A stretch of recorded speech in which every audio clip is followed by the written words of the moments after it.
Hello दोस्तों, आज हम घातांक के नियम के बारे में जानेंगे।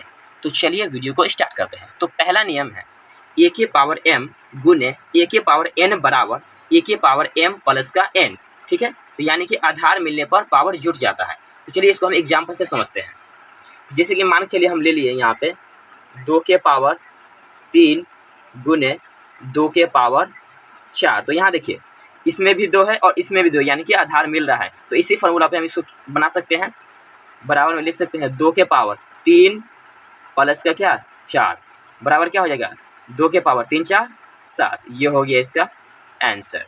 अब देखिए दूसरा नियम है ए के पावर m बटा ए के पावर n बराबर ए के पावर m माइनस का n, यानी कि भाग में पावर घट जाता है। तो चलिए इसको भी एग्जाम्पल से समझते हैं।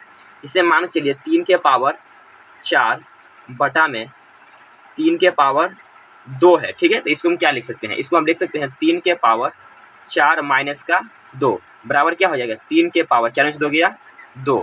ये हो गया इसका आंसर। चलिए आप तीसरा नियम की ओर चलते हैं। तीसरा नियम है ए के पावर m के पावर में होल n बराबर ए के पावर mn हो जाता है। तो चलिए इसको भी एग्जाम्पल से समझते हैं।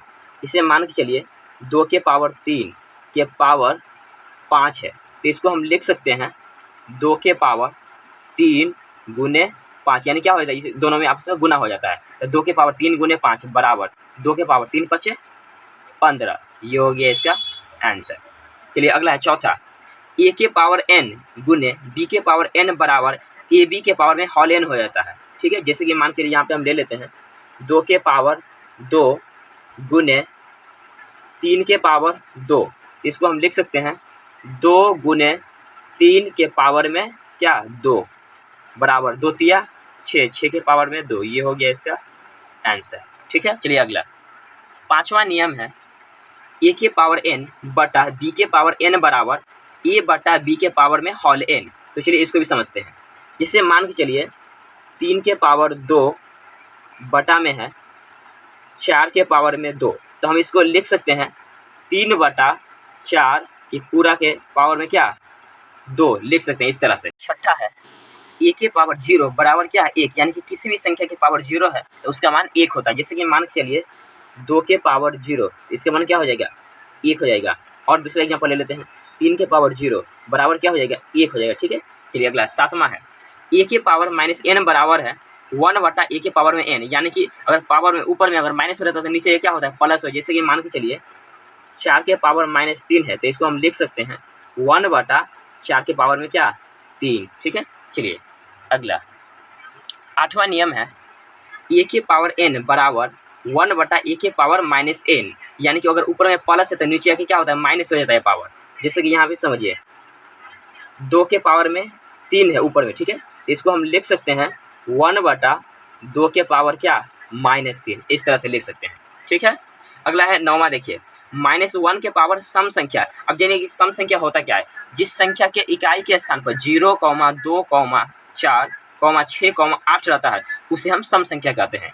ठीक है, तो अगर -1 के पावर सम संख्या है तो उसका मान क्या होता है 1 होता है। जैसे मान के चलिए -1 के पावर में है 6 है, इसका मान क्या होगा 1 होगा। चलिए इसको हम बनाते हैं -1 गुने -1, इसको 6 मरतबा लिखो -1 गुने -1 गुने -1 गुने -1 गुने -1 गुने -1। अब यहाँ देखिए माइनस माइनस प्लस, फिर plus minus minus, minus minus plus, plus minus minus, minus minus plus बराबर क्या 1 आया ना। ठीक है, चलिए अगला है 10वां नियम है -1 के पावर विषम संख्या। तो विषम संख्या क्या होता है, जिस संख्या के इकाई के स्थान पर 1, 3, 5, 7, 9 रहता है उसे हम विषम संख्या कहते हैं।